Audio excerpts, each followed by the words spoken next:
Good morning, gang. Good morning. Welcome to this week's Bitcoin update. First and foremost, remember, nothing discussed today is financial advice. I'm not a financial advisor, and this is just for educational purposes only. And now that's out of the way, let's dive right back into the Bitcoin chart, shall we? So following on from last week, obviously, we give a recap of last week's trades. You guys seem to appreciate that. I'm guessing you guys can learn from that quite a bit, so we're going to continue with that theme today. So first and foremost, we're going to do a recap of some of the trades that we've taken in the group this week, why I've taken them, what we were looking for, where we've taken profits, what we did well, what we didn't do well, and then we'll move on to looking at what I'm looking for next. So let's zoom in, shall we? So obviously, last week when we made the video, we would have been, in fact, we were up here, weren't we? We were just putting this high, and we came down, had this low, come back up, and we were hovering around this spot. So this is last week's video what we're talking about. So obviously, if you've not watched that, go back and watch it now, because I'll teach you how to trade the bar pattern, which effectively was this whole move here, up and down. Okay, so coming into this week, what did we have? Well, let's have a look. So Sunday, we actually got a trade on Sunday. We're going to talk through this trade first on Sunday. So this trade on Sunday, I don't typically trade weekends unless I'm given a good setup. And luckily, I was around at my desk at this point because I was making my weekly plans for the guys. Okay, so what happened on Sunday? Well, on Sunday, you can see here on the left-hand side of my screen, you can see the old Moon Boys and the Influencers. I'm missing one on here because I'm missing Moon Carl as well. And they're all creating this commodity triangle. As usual, triangles everywhere. Everything's a triangle in their book because they've no idea how to trade. So every chance they get, they trade everything as a triangle. And typically speaking, what they tell you to do is exactly what's on Baby Pips or any of the daft places to learn crypto, is long the breakout. So you got your breakout, you long the breakout. This is what they'll tell you to do. Long this breakout, and then they'll tell you to, here we go, this is your target. So you go from the lower the move to the higher the move, and that's what you're going for.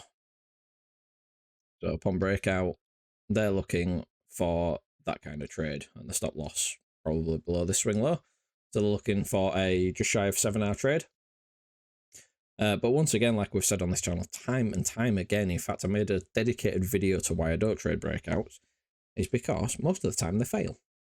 And we can say that they're only successful 33% of the time. And we can show that because we can show that on stats from the last video that we did. So if you've not watched the video that we created on why I don't trade breakouts, go watch that. I'll try to link it at the end if I remember rightly.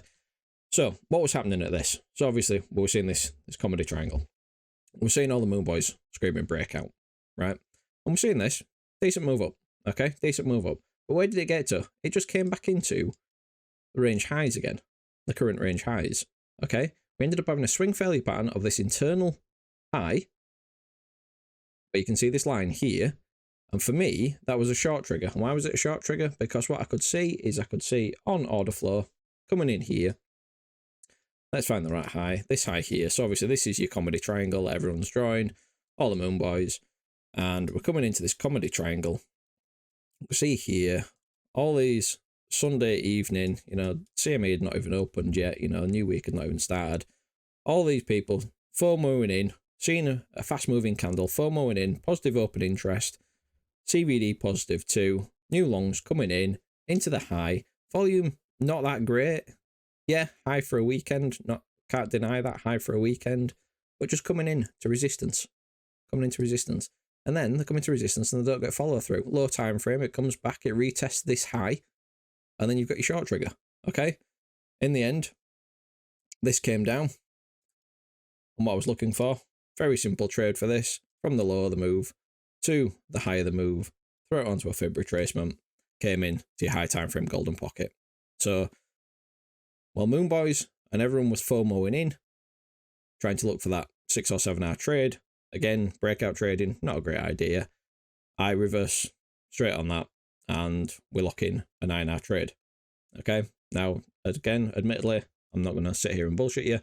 It wasn't a full 9 hour trade because I took profits along the way, but that's effectively all we did. We just traded this horizontal SR level. A horizontal SR level I will trade over a triangle, a head and shoulders, any of these retail patterns any day. Okay, so Sunday night's trade worked well. And just on this topic of these moon boys, right? And again, there's many of them. I'll call them moon boys, but I also call them influencers, because at the end of the day, they don't make their money from trading. If they made their money from trading, this would be a very different story, because they wouldn't be telling you to long these kind of breakouts. These guys make their money from affiliate income, right? You need to know the difference between a trader and an influencer, right? And I'm going to use this as an example. So if we move on to, I think it was Sunday night, Moon Carl was releasing a video, and he was using Ethereum, again, creating another comedy triangle on Ethereum. Moon Carl's video, this was absolutely priceless. He was releasing the video while was at the apex of this triangle here. He's releasing a video. And again, he's trying to get you to sign up to his exchanges. You know, he's promoting his 1,000 exchanges that he does. Right. And what he did was he submit a conditional long at this level here. And he also entered a conditional short at this level here. And he's reasoning that he's telling his massive audience, again, these people that get suckered into this, saying, if it breaks up, then we're in a long trade and we can ride that up. If it breaks down, we're in a short trade and we can ride it down. If it ends up taking both of them, then one of them will get liquidated and the other one will be a winner. Now, this, in my opinion, is the worst advice you could ever try to give a new or an aspiring trader, because they're going to follow along to this. He's got millions of followers. They're going to follow along to every word that he says because they think he's a successful trader, but he's not. He's a successful marketer. He's a successful influencer, right? So what happened? It came up, it triggered his long. So it triggered his long order, right? There we go. It didn't actually have a stop loss. His stop loss or his liquidation level. So this is what his trade looked like, and he's hoping for it to come up here, right? So it triggered this. Then he put a conditional short in at the same time, down here. Again, no stop loss. Liquidation levels, that's what he's aiming for. Now watch what happened. Price came up, triggered his long. What happened? It just came up into these range highs. It was actually, again, just like Bitcoin, it was a swing failure of these range highs. That'd have been a great short trade if you took it on ETH. As I say, I took it on Bitcoin. So it triggered his long trigger. Then it came down. So now his long's massively underwater. Then it came down, triggered his short trigger. Bounced up, dropped down. So now his short is in profit, but his long is massively underwater. They're cancelling each other out. And let's not ignore the fact that his long was actually a bigger position size than his short. Okay? So he's not doing very well here. Then he comes on to make a video a few days later saying exactly as predicted, yada, yada, yada, we're breaking down. So what I'm going to do is I'm going to close my long trade and I'm going to let my short trade ride. Okay, so he closes his long trade. So he's made a significant loss closing his long trade down here, and he's hoping to let his short trade ride. What happens in the end? Then we continue this overall range. Okay, let's get this on. This overall range that we are still trading within. We're just continuing this range. We're not breaking up. We're not breaking down. Nothing's happening. So now his short's underwater. So you listen to these kind of people and you're going to lose a lot of money. A lot of money. People like this, they've no clue how to trade. They just want to make it look really easy. But I'm sorry, the actual truth is trading is not easy. Once you've been doing it for a lot of years and you're consistently profitable with it, and yes, you take your losses within that, we all do, I'm not going to sit here and bullshit that, then it does become easier because it comes more like second nature because it's a system. You're just following a system. But with someone like, you know, the influencers and the moon boys, they ain't got a clue what they're doing. They just want you to click on their affiliate link, lose a load of money, so therefore they can profit out of it. That's all they want. They don't care if you win or you lose. As long as you are taking trades, they get paid. Okay? So, again, don't trade these comedy triangles like these absolute clowns. Right, so rant over. So that's Sunday's trades. Then we're coming into Tuesday's trades. So Tuesday, I had one trade on Tuesday. Now, admittedly, on Tuesday, coming into the group, ideally, I wanted a little bit lower than this because I had an area of interest just below this. But what happened in the end is we came down, we came back up, and then we started going sideways. And we can see here, this is how I draw a range on. And what we're doing is we're just hovering in the top end of this range. Okay? So what it's not giving me is, as a range trader, it's not giving me an opportunity to get in down here. Because ideally, what I would have liked to see is come down, take these lows, reclaim back up, swing failure pattern of this, a load of breakout shorts down here, and then that'd give me a nice entry there. Now, what's happening in this situation is we're hovering in the top side of the range. Okay? We're hovering in the top side of the range. So therefore, it's not giving people like me who's a range trader an opportunity to get in. So what I'm doing now is I'm waiting patiently. After I've seen this, I'm waiting patiently because I'm wanting at least an entry down at the EQ. Okay? Plus, on top of that, we know that Tuesday opened up outside of the previous day value. Now, this is called either, you can call it the 80% setup, you can call it the 80-20 rule. It's a very common trading term that if price gets accepted back into yesterday's value, then we can expect certain targets. So in the end, patience paid off, got the entry, took it up to value area high of the previous day, which was Monday's value area high, and trade locked in, done. There you go, there's a 7-hour trade. Okay? Looks fairly simple. It does look fairly simple. Again, I've been doing this a long, long time. But you learn this, and this actually becomes a lot easier in the end. Okay? And again, all the profit shots, all the screenshots, I put my money where my mouth is, all these trades are all in the Discord. You can come and see them. Absolutely fine. So that's Tuesday's trade. In the end, came up into value, couldn't reclaim that value, and ended up rejecting back down to this old range high. Okay? So, then we've got Wednesday. Now, Wednesday is another good day. Now, yesterday, obviously, it's Wednesday. That was FOMC day. Everyone panics on FOMC day. The market, typically speaking, moves very slowly up until the news is released and the data is released, and then everyone gets FOMO and everyone starts chasing candles. And you can see within this, if we just zoom into the 5-minute chart here, we can see here, you know, the news is released and we just Darth Maul candle all over the place. Everyone gets scared. Everyone gets chopped up. And there it is. So coming into Wednesday, yesterday morning, I was coming into the group and I had an area of interest down here at this level, this 28068. Okay, this was my first area of interest. Below that, then I'm looking to take out these lows down here for a lower entry. Okay. My other area of interest for the day was the weekly open. Okay. Now what happened in the end is we came down. We broke out of this range. Okay, again, this is the range fib tool that I use in the group. We broke out of this range, and on this second wick down out of this range, we can see here, this is the first wick here. This is the second here. Now, on this second attempt here, I'm seeing excess because I'm seeing people that were early longers here get stopped out, giving us some excess. And then we started getting back above the excess. Okay, so as long as we don't lose that excess, then that's my invalidation there. Okay, so as much as I wanted lower, the market didn't give me lower. That's absolutely fine. I'm going to trade what the market gives me. So in the end, I took a low time frame scalp. Now, again, I'm saying this within the group, it's a low time frame scalp. I wasn't expecting it to move all this way. Okay, now on lower time frame, we ended up breaking structure to the upside, which in turn meant that I added back in to that initial scalp position. So we can see here, up, down, up, down, up, down. So I ended up adding back into my position, okay, which then brought my average entry up, okay. And in the end, on Tuesday night, I did one of the members' live streams where I went through the final module in accumulation and distribution, which also covers range behavior. And I gave the guys a brand new strategy. Now, it's one that I'm very confident in. I've got so many stats to back this up, it's unreal.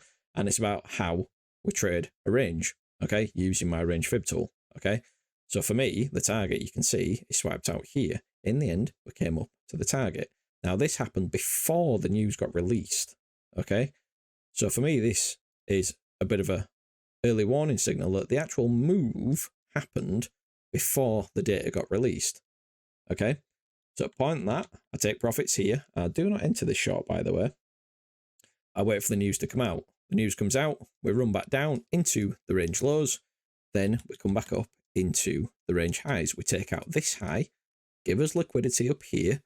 Again, this is the original target of my original move. Enter a short position, and we trade it back down to the far side of the range. Okay, so in the end there, on Wednesday, yesterday, we got a 3-hour trade, and we got a 4.6-hour trade. Okay, or a 3-hour trade and a 4-hour trade for easy numbers. Okay, on FOMC days is something it's quite a misconception, and again, another reason why people chase these candles. They chase these 1-minute candles because they're fast-moving 1-minute candles, so they see the volatility and they want to get involved, so they start chasing them. So they see it moving in one direction, the smash market long, for example. Then they see it go the opposite direction, so the smash market sell. Right? And they're chasing it because what they're wanting is they're wanting continuation. They're wanting it just to either blast up or nuke down. That's what they're chasing because they haven't got a clout to trade. They're just gambling. Okay. But in the end, typically speaking, more often than not, and go back and verify this, price on the event itself often remains internally range bound. Okay. So the event happened here. The event happened here. Internally range bound. Comes back down, internally range bound. That's typically what happens. And it's not until after the event that you often see a bigger move. And what happened after the event through the night, we had the push up into the weekly open. And again, that was the level I was very interested in. Okay, so we've come up into the weekly open, nice rejection, come back up, back tested it, and now let's see what happened. You know, for me, this was a scalp trade this morning. Again, part of this morning's plan that I gave. If it does break market structure, happy to hold on to that. If it does start going against me, I've already locked in the TP1 and it can stop me out. I enter it and that's absolutely fine. Okay. So that's last few days trades. Okay. Some of it might seem a bit complex. Watch this video a couple of times, learn from it. You know, if you do want to learn how to do this and you also want my daily plans and telling you where I'm looking at areas of interest, then come join our group. Okay. Come over to our website, spitfiretraders.com. Links down in the description below. Okay. Free Discord. Come join our free Discord. If you do want to take your trading to the next level, then come join us. Okay, come over here. The grand old price of £60 or the equivalent of $75. Okay, you get access to all the educational material. You know, there's well over 100 hours now on there to learn from, including Tuesday night stream, and then we've got new modules coming up soon. You know, so if you want to take your trading to the next level, come join us. Okay, there is also an offer in the group as well in the Discord. If you come into our Discord and you check out our announcements channel, you also can find out how to get free access to the private group, all the educational content moving forward. Okay, so that's that. Now, what am I looking for next? Now we've had a good rattle and moan about influencers. Okay, so zooming out. Obviously, said this a million times, but quite simply, high time frame remains unchanged. Whether drop back down, and I'm looking at this zone initially. Again, I've said this 100 times. There's a lot of eyes on this level. If this doesn't give a reaction and this just goes straight through, let it drop and look for your next area of interest to the downside. Again, I've covered this many times. Okay. If we do break up from here, then I've still got my eyes on a level just above these highs here, which effectively would be a swing failure pattern, into this zone here, this cluster here, that I am still interested in. So if it comes up here, takes these highs, change market structure, then I'm still interested in this. Okay. If this doesn't happen, and again, gotta be patient, if we don't get the market structure change and it carries on going up, then I'll be looking for the overall highs. Okay.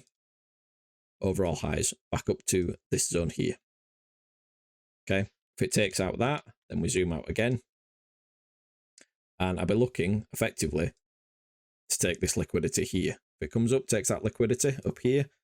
Again, change of market structure. Again, you've got to be patient for this. You've got to wait for this change of market structure. Wait for an entry requirement to present itself. If you don't get your entry, then you don't take it. It's as simple as that. And if it does end up running off, if it comes up, sweeps the highs and then drops down without you, don't chase it. It's just fine. It's a missed trade. There'll be another opportunity around the corner. There's always an opportunity.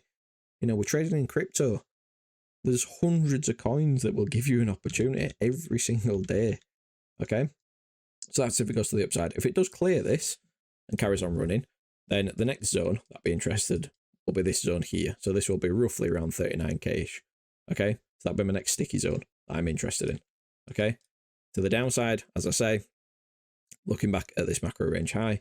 But for the time being, until it gets to any of those places, we are still overall range bound.